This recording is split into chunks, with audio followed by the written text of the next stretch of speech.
Welcome to NS classes. My name is Neetu. आज हम बात करेंगे एचएसएससी पीजीटी स्क्रीनिंग जो आपका हरियाणा में होने वाला है उसके बारे में बात करने वाले हैं। आज देखेंगे कि इसके अंदर जो आपकी टोटल पोस्ट हैं वो कितनी है, यानी कि जो पूरा एचएसएससी पीजीटी के अंदर है, चाहे वो किस किस सब्जेक्ट में हो, टोटल पोस्ट कितनी रहने वाली है, आपकी कट ऑफ क्या रहेगी, अलग अलग सब्जेक्ट्स की सारी चीज़ें हम देखेंगे।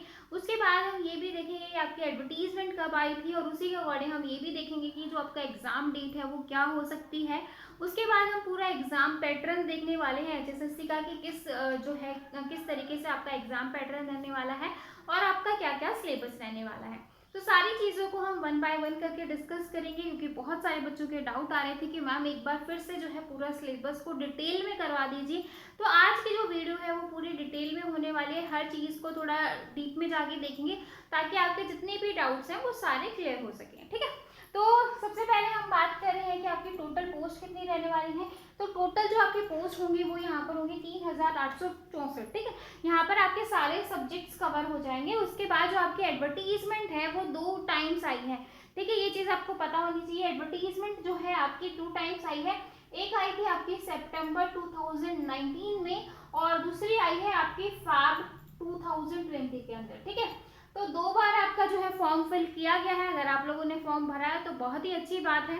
और कई लोग ये भी सोच रहे होंगे शायद तीसरी बार फिर से री एडवर्टीजमेंट हो जाए, तो ये होना बहुत ही इम्पॉसिबल है। आप बहुत सारे सोच रहे होंगे कि अभी जो है स्टेट का एग्जाम होगा और उसके बाद शायद फिर से री एडवर्टीजमेंट आ जाए, तो ये जो है बहुत पॉसिबिलिटी बहुत ही कम रहने वाली है। ठीक है, इसके बाद देखो आपका सिलेबस क्या रहेगा और एग्जाम का पैटर्न क्या रहेगा, ये सारी चीजें अभी हम थोड़ा डिटेल में देखेंगे। ठीक है, उसके बाद हम ये देखेंगे कि आपके कौन कौन से सब्जेक्ट्स हैं एचएसएससी पीजीटी के अंदर और आपकी एग्जाम डेट जो है वो क्या रहने वाली है। ठीक है, बहुत सारे बच्चे ये कह रहे हैं कमेंट करके कि मैम ऐसा नहीं होगा कि एस्टेट पहले हो जाए और एचएसएससी का जो एग्जाम है वो बाद में हो। अगर हरियाणा सरकार एस्टेट करवा सकती है तो एचएसएससी क्यों नहीं करवा सकती? तो बिल्कुल करवा सकती है, लेकिन आप लोगों को ये चीज़ देखनी चाहिए कि इसके अंदर जो है अगर हम गवर्नमेंट का प्रॉफिट देखें तो उसके अकॉर्डिंग आप देख सकते हो कि एस्टेट में जो फी है वो उनको एट अ टाइम मिल जाएगी, लेकिन इसकी जो है वो फी भरी जा चुकी है। तो ये दोनों में डिफरेंस है। ठीक है, उसके बाद देखो कट ऑफ क्या रहेगी, तो ये सारी चीजें हम डिस्कस करेंगे। तो सबसे पहले देख लेते हैं कि जो आपकी टोटल पोस्ट है एचएसएससी पीजीटी स्क्रीनिंग के अंदर जो आई है वैकेंट जो पोस्ट आई है वो 3864 है। तो कहने को बहुत अच्छी खासी वैकेंसी है, ऐसी नहीं है कि कम है।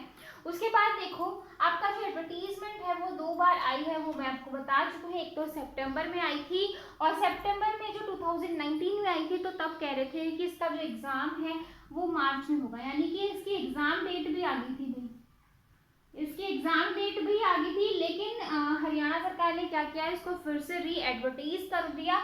तो एग्जाम डेट तो गई और अभी कोविड-19 की वजह से हम कुछ कह भी नहीं सकते। तो अभी जो है फैब 2020 में फिर से आया और जो है 2 मार्च तक जो है इसके फॉर्म जो है फिल किए गए। तो मार्च में एग्जाम होना तो पॉसिबल था ही नहीं। उसके बाद देखो अब आपका सिलेबस देख लेते हैं थोड़ा कि आपका जो सिलेबस है वो क्या रहने वाला है।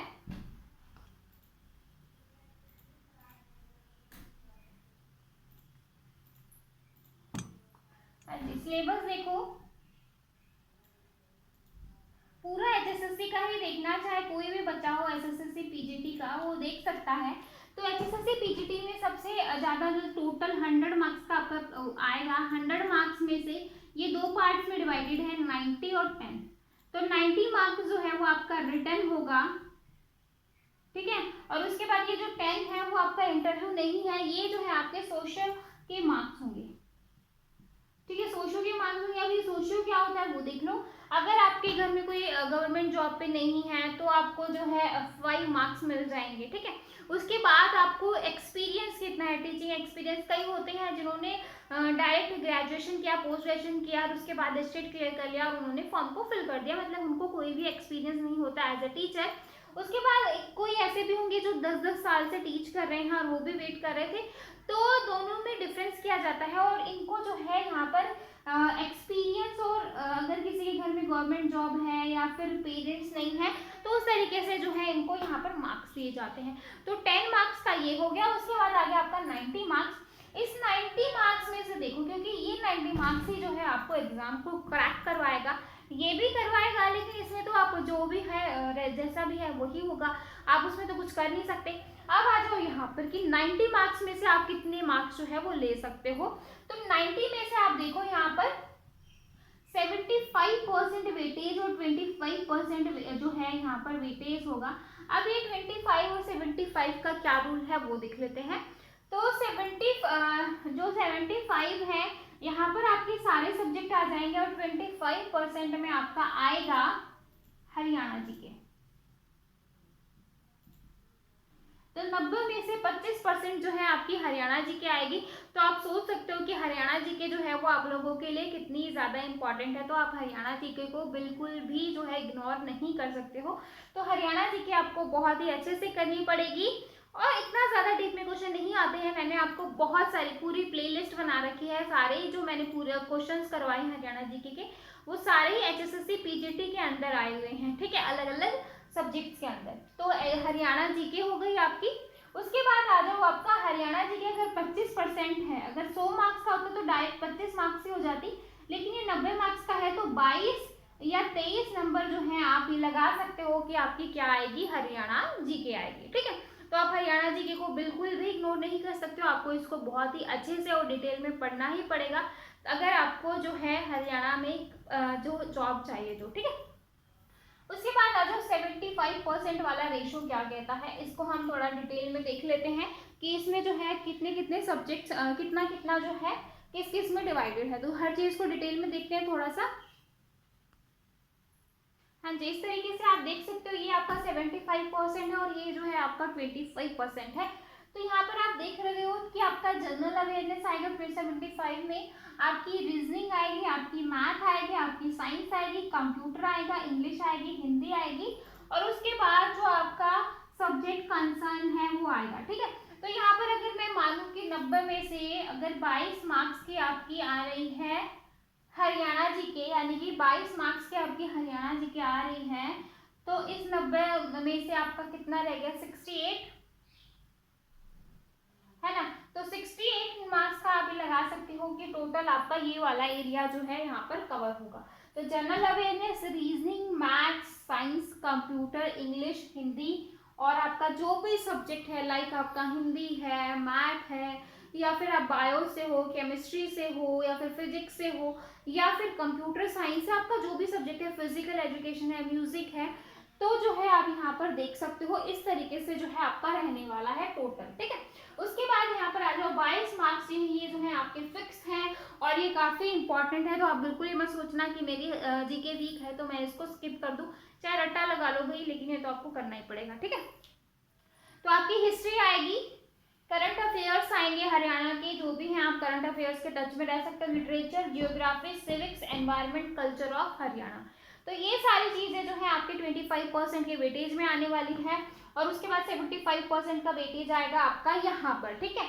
तो यहाँ पर आपका जनरल अवेयरनेस हो गया, रीजनिंग हो गया, मैथ हो गया, साइंस, कंप्यूटर, इंग्लिश, हिंदी और कंसर्न सब्जेक्ट। तो ये जो है आपका टोटल सब्जेक्ट रहने वाला है और सब्जेक्ट का सिलेबस रहने वाला है। जो जितने भी बच्चे HSSC PGT स्क्रीनिंग की जो भी बच्चे प्रिपरेशन कर रहे हैं तो उनका पूरा सिलेबस ये रहेगा, ठीक है।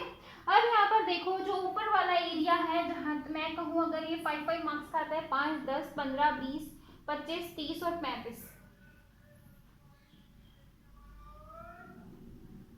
ठीक है।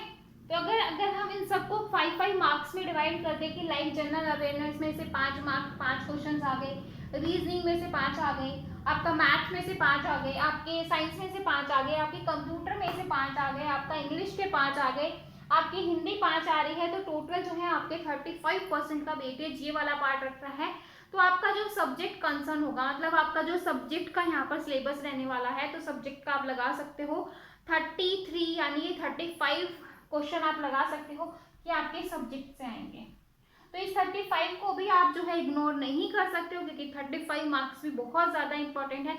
तो 35 और टोटल 22, तो ये हो गए आपके 57। अगर कंप्यूटर के बच्चे हैं तो कंप्यूटर के 5 मार्क्स ये, तो टोटल हो गए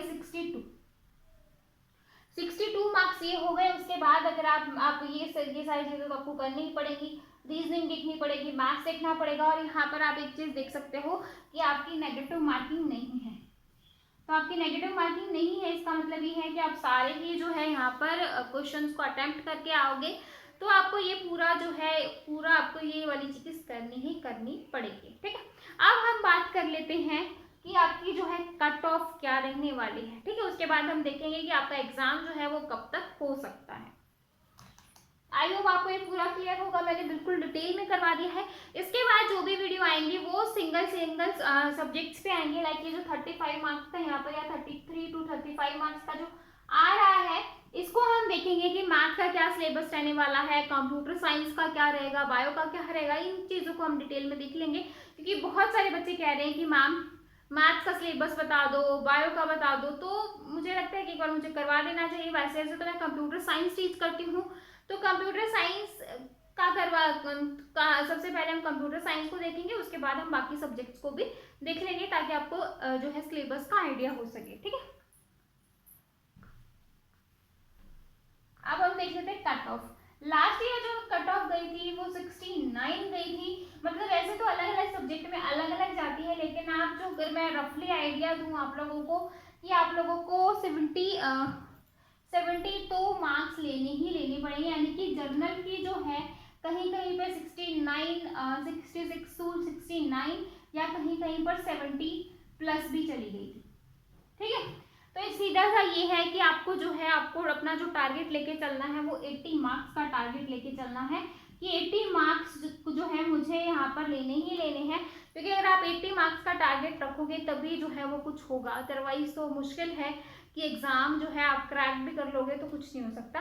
क्योंकि बहुत सारे बच्चों ने फॉर्म भरा हुआ है, और आप सबको पता है कि अभी लॉकडाउन के ड्यूरिंग बहुत सारे बच्चे होंगे जो पढ़ भी रहे होंगे, तो जो है आप लोगों को भी अपनी पढ़ाई अभी से ही स्टार्ट कर देनी चाहिए अगर आपको ये जॉब चाहिए तो। ठीक है, अब हम बात कर लेते हैं कंप्यूटर साइंस की। तो कंप्यूटर साइंस में जो है आपकी 1300 प्लस वैकेंसी है। ठीक है, 1300 प्लस वैकेंसी है, और 37 जो है शायद मेवात की है, तो 1373 है शायद टोटल वैकेंसी। तो आप यहाँ से देख सकते हो कि जो आपकी काफ़ी सारी पोस्ट है कंप्यूटर साइंस के बच्चों की, 3800 प्लस कुछ है टोटल, और उसमें से 1300 ही सिर्फ कंप्यूटर की हो गई।